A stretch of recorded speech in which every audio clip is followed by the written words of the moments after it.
presenter today, Mr. Steve McCann. And Mr. Steve McCann has the benefit of more than 2 decades in sales, enjoying numerous awards and national recognition as a top sales performer in the Fortune 100 arena. He's nationally recognized in the skills of sales prospecting. His work in this area is featured in hundreds of sales and personal development publications worldwide. And Steve is the author of the book Client Conscious Prospecting: How to Overcome Call Reluctance and Reach Your Full Sales Potential. Also, he has authored the Goal Mastery CD program, Snapback Effect: How to Propel Yourself to Record Goal Achievement. So today's program is how to create a successful sales program. That is key to all of us in a chamber, or if you're selling pencils, or if you're selling health, or you're selling pest management or yard management. It doesn't matter. Mortgage services, selling rooms at a hotel, to people who want to come in and enjoy a wonderful Clay County. We can always look to improve. Continuous improvement is part of what makes us better. So at this time, Steve, please welcome Steve. Warm chamber welcome.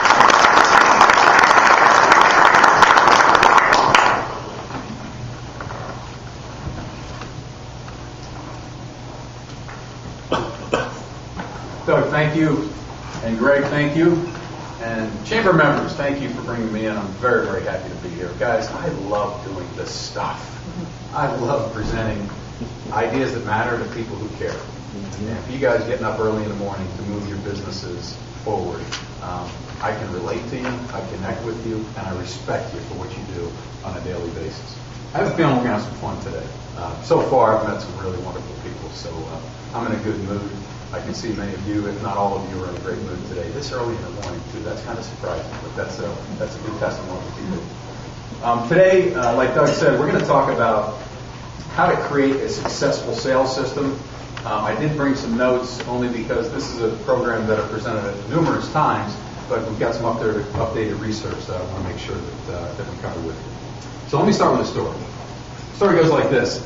Some social scientists recently got together and did a study on lottery winners. And they identified base levels of happiness on these lottery winners 6 months after they won the lottery. You know what they found? They found that their baseline happiness 6 months after they won were below their baseline happiness levels from the day they won the lottery. Wow. Now you might say, Steve, I don't care. Give me the money and let me get my own happiness. All right, I'll work it out. I'll roll the dice. I'll take the gamble. But this brings up a very important point that I believe really fits in today's presentation, and that is this: when we are given things in life, or when things come easy to us in life, we don't necessarily appreciate it as much. We don't feel that sense of accomplishment, that sense of happiness. And in our businesses, we don't necessarily move our businesses forward. Today we're going to talk about how to create a successful sales system so that we get to experience something called earned success. And what I'll be sharing with you today that I believe in, like I believe my own name, is that earned success is the key to happiness, is the key to a sense of accomplishment, and it's the key to moving your business forward. So I'm going to speak to your left brain for just a minute. That the 3 ideas I share with you today are not original. They didn't come from me, so don't worry. They came from proven universal principles of Fortune 500, Fortune 100 companies who have moved their businesses forward and decades later are a success. And if I name the companies, you would know them because they're successful companies who created the system from which they work from. The Small Business Administration currently shares the 3 concepts that I'll share with you today in most of their trainings to startups in helping them to be successful. So, how to create a successful sales system. Let me start with a book. You may have heard of this book. It's called The 1 Minute Millionaire. Came out, I don't know, 10, 15 years ago or so. It's written by Robert Allen and Mark Victor Hansen. Anybody remember the Chicken Soup for the Soul series? Okay. One of the co-authors is Mark Victor Hansen. So these 2 guys are pretty big successes in business. Here's what they said. 94% of all failed businesses are due to a flawed system. flawed system. So, you think this concept, think this idea, this subject today is important? Believe me, it is. How to create a successful sales system. So, I've got a lot of information for you today.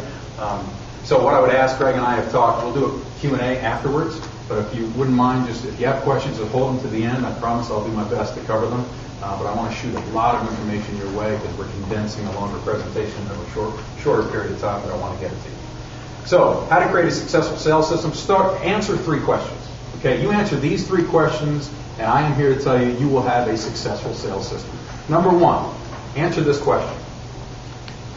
Who are your clients? Who are your clients? And what we're talking about is your demographics. Who are your demographics? Because you kind of know who that is. Who that group of people are or those companies are. See, some companies go out and they try to be everything to everyone. You ever try to do that? I know I did in my sales career. I prospected everyone, and I wasted a lot of my time. So identify who is your demographic. Because if you try to be everything to everyone, oh, I do that, we provide that. Well, we don't provide that, but we'll provide that in the next 2 weeks. Just give me 2 weeks. No. It's about creating a niche and being a specialist within your niche. But first, identify who your demographic would be. And I always go back, one of the examples I like to use is a commercial bank lender. Any commercial bank lenders here? The right crowd. And I've got some hypotheticals here, so don't hold me to these exact examples, but I think it'll fit. A commercial bank lender, identifying their target market. Let's say you're a small bank, small, maybe mid-sized bank.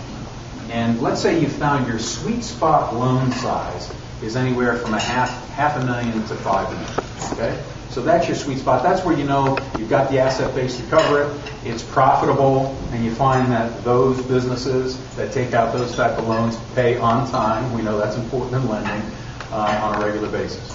So when you be going after the multi-billion-dollar companies, the Microsofts of the world, I think not. They're not looking for that loan size more than likely. Are you looking for startups? I have a background in lending myself.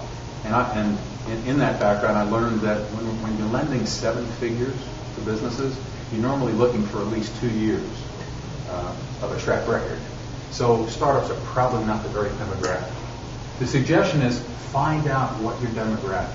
One way to do that is to take a look at the last 25, 50, 100 loans you've granted in that loan size and identify who they are. What are the common traits? What are the common elements that these companies share? Okay, and these are hypotheticals, guys. But 5 years, 7 years in business or more. Okay, now we've got a pattern going. Their annual revenues may be $5 to $15 million. Well, now we've got another trait. You see where I'm going with this? And develop your own criteria because you know your clients. And identify what those criteria are that you can see within those last 75 loans you've granted in that loan size. And you will identify, you will not be guessing. You will not be saying, well, this idea I think will work. This is a great prospecting approach. Let me try this demographic. No, you will take a look at what's proven, what works, and you will identify your exact target market. And then approach that target market with step 2, which is the benefit statement. But back to step 1 for just a second. Step 1 is all about identifying our demographics because I don't know about you, but I've spent much time in my sales career going after the wrong client. Spending the wrong time at the wrong time. So identify that target market and then serve that target market. Folks, we are in the information age.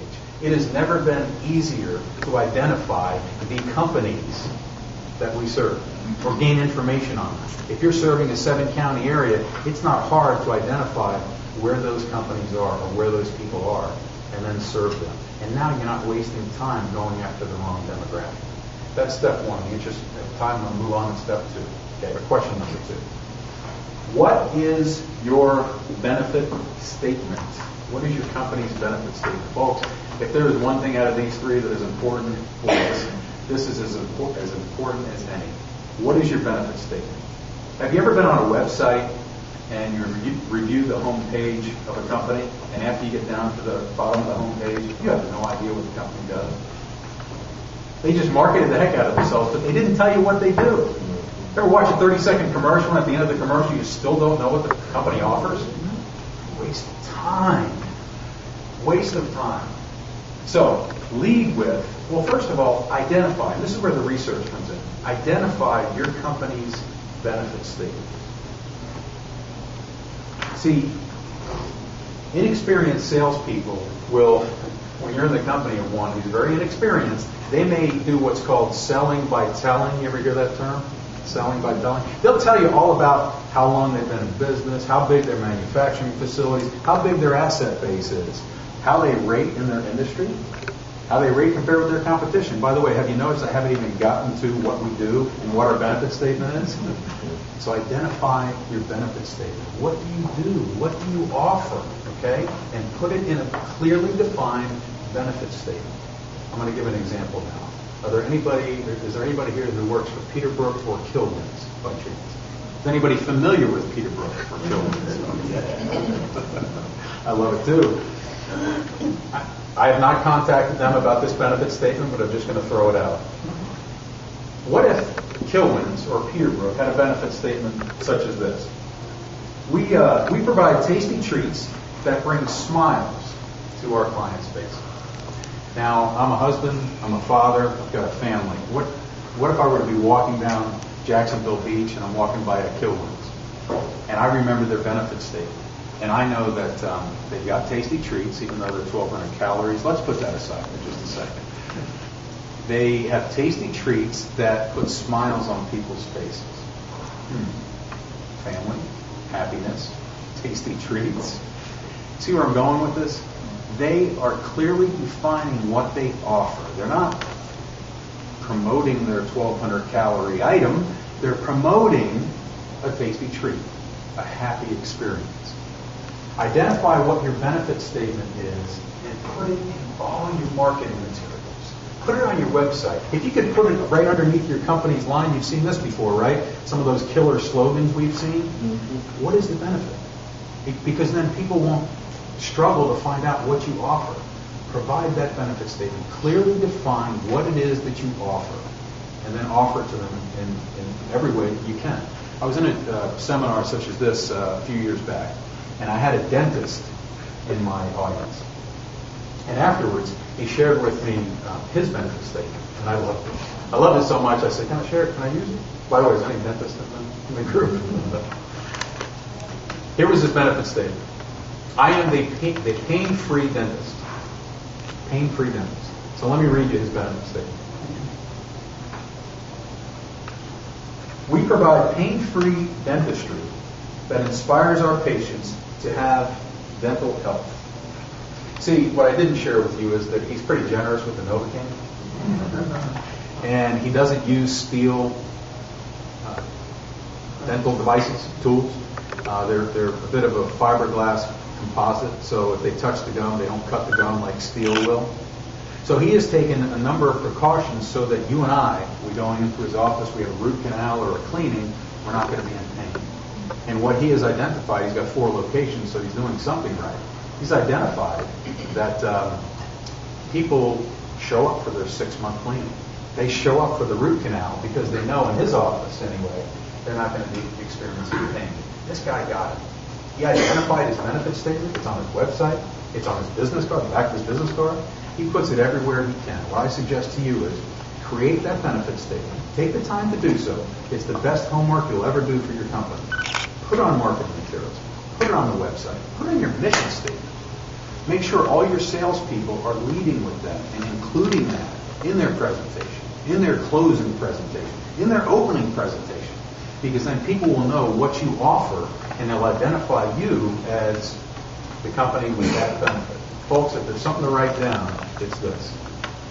Buyers buy benefits. Buyers buy benefits. They don't buy your product. They don't buy your service. We used to say in sales trainers, we used to say they buy you. You're the salesperson. Well, guess what? Some of that's true, but most of it's not. They're not even buying us anymore because there's 30 of us offering the same product or service in our market, in this county. They're buying the benefits. Because more today than ever before, and I don't know if this is actually a good thing about our society, but it's a true thing about our society. What they want to know is, what's in it for them? What's in it for them? Give it to them. Sell the benefits to them. That's number 2. Moving along, number 3. Wish I had more time with you, but I want to highlight the key points. What does successful activity look like? That's number 3. Answer that question. What does successful activity look like? Define it. Define what successful activity is and stick to it. How many of us have spun our wheels in going after the wrong demographic? Well, we already talked about that, didn't we? How about meeting with the person who will meet with you at the office, but they're not the decision maker? And you give a great presentation, you find out, well, great, thank you very much. I'll get this to the person who's going to make the decision. Are you kidding me? You spent 3 weeks getting this appointment, 2 appointments reviewing this stuff with you, and you can't even make a decision? No, but I'll present it. Guess what? They'll never present it half as good as you just did. Other sales mistakes I've actually done and noticed is over-preparing. Anybody ever get into that? Over-preparing? It has to be perfect. My presentation has to be perfect. The marketing materials have to be ideal, right? And spending so much time that you're not out touching people and offering those benefit statements. How about, and this is the kiss of death, lack of preparation.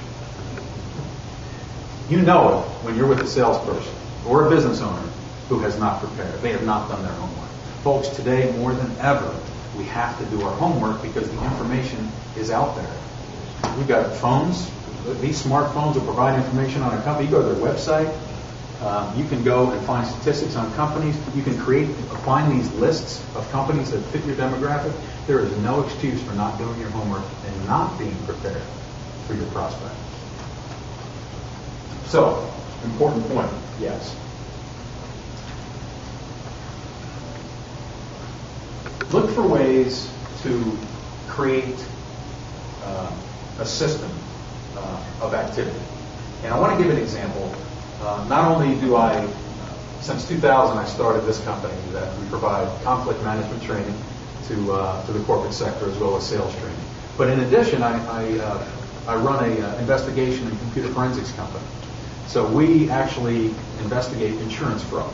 So who we serve is insurance companies who deal in insurance fraud, all the big names that you would know, State Farm, Allstate, all those, as well as attorneys who investigate insurance fraud, and they bring us in.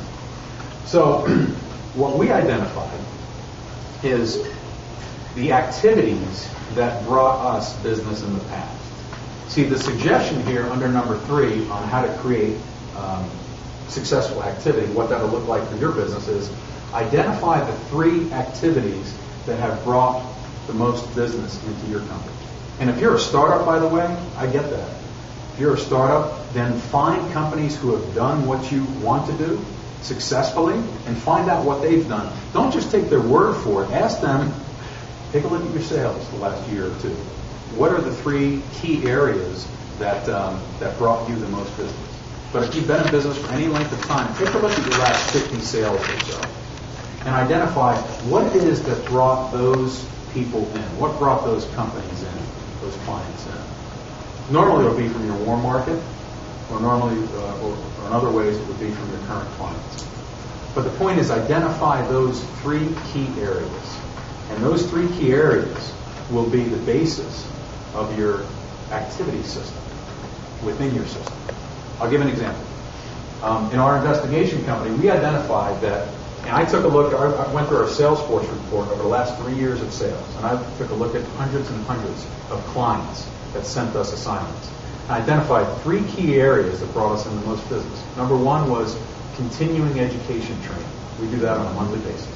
So we'll go into large insurance companies and we'll educate their adjusters, and they'll get a continuing education unit for that. But in turn, we've had a chance to train them for an hour or 2, so they're more likely to refer business our way. Same thing with attorneys and paralegals. We do similar training. So that was one. That was actually the largest. Number 2 was sponsorships. We actually sponsored industry events. And we identified that that was a great source of business because we tracked it. So that was number 2. That was the second activity that brought us a good amount of business. The third was doing quality control calls.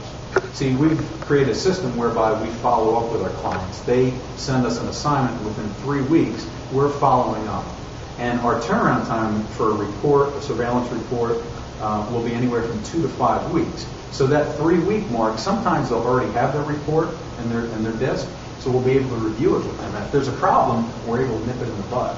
So we can't lose the client because we're servicing the client before. If a mistake has been done, we can still take care of it. And then there'll be others where they haven't gotten the report yet, and we can just say, listen, here's a summary. We're sending a summary over right now. We will have the disc to you within a week. Still, we're servicing the client. We're giving them a status report. Anyway, those 3 points those 3 activities are the activities that we know work. They're proven. We've taken a look at what's worked in the past, and we've become specialists in those 3 activities.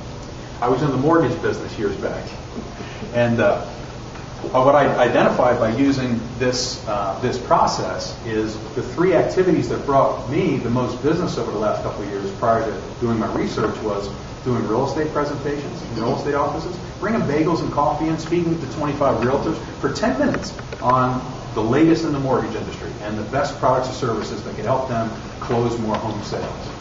The second was identifying my golden 25, the top 25 referral sources. What did I do? I treated like those quality control calls. Every month they heard from me in some way, shape, or form. Took them to lunch, gave them a call, gave them a quality control call, let them know what's going on with the client that they referred my way. And the third, and this was years ago, I sent out direct marketing letters. Yeah, at night, my wife and I were actually folding letters, licking the envelope and sending these letters out, but they were only to homes valued at $1 million or above in the 3 counties around us. I had a 1% response rate. We sent out about 200 to 300 a week. I had a 1% response rate. You know what 1% on that worked out to be? It was another $4 to $5 million in loans per quarter, just by doing that thing. So I determined that these 3 things work, and what I did was I got busy doing those 3 things. Let me add something to this, and those are the 3 steps that I don't suggest, that the top companies in America suggest. But important, and I wish I could spend 45 minutes on this particular point. Follow up. Please, please, please. You see a sales statistic there? Remember that? You see that horrible copy I brought for you today on sales statistics? 80% of sales are made between the 5th and 12th call. Most salespeople stop after the 3rd call. Please follow up with your clients on a regular basis. You need to touch them on a regular basis. What we've identified through our Salesforce CRM is we touch every one of our clients twice a month.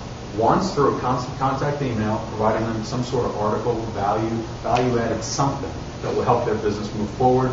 And then another way to touch them is a quality control call, an email, a phone call, a lunch, a breakfast, a presentation, what have you. In the interest of time, I'm going to conclude so we can open up for Q&A, and I'll conclude with a story. And the story is about marshmallows.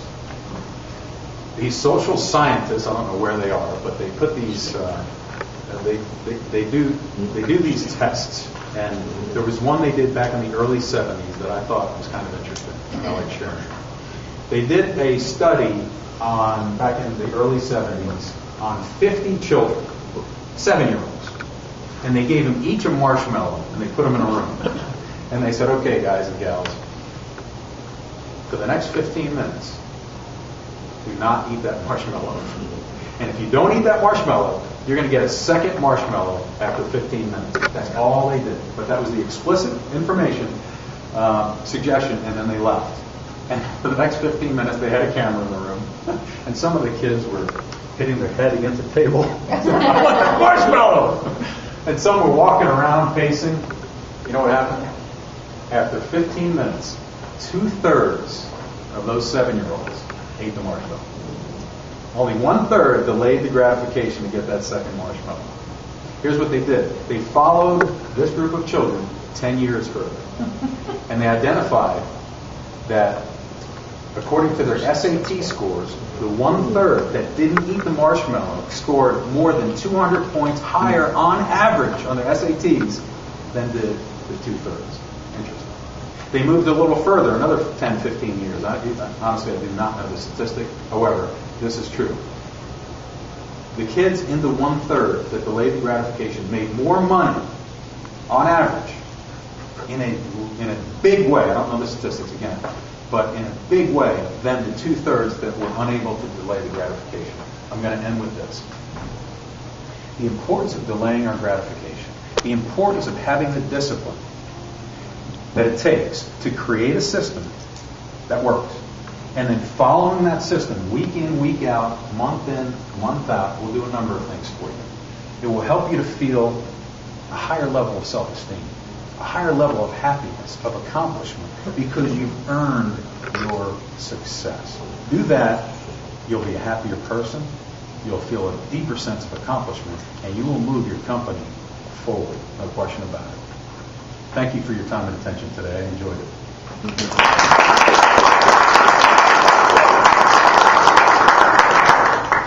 Any questions? Awesome.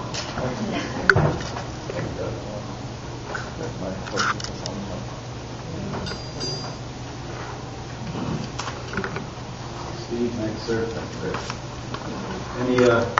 One more time, any more questions for Steve? Everybody get something out of that presentation? Sponsorships. I heard that. Social media sites, roughly. 60,000 social media sites right now. So we know of, what, LinkedIn, Facebook, Twitter, right?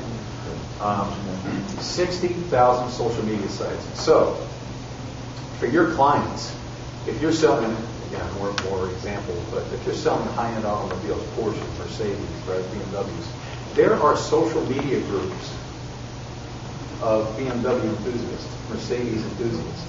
So there's a good chance that your target market are actually on social media, and you can find them in that way. Meetup groups we talked about earlier.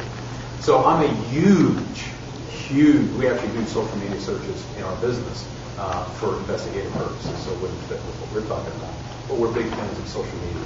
So I am a huge fan of LinkedIn and utilizing social media to develop relationships. In 1990, I started my sales career knocking on doors selling telecommunication services to business. It worked back then. I was able to get the decision makers. They actually bought that way. In my experience, I'm finding that this is passe.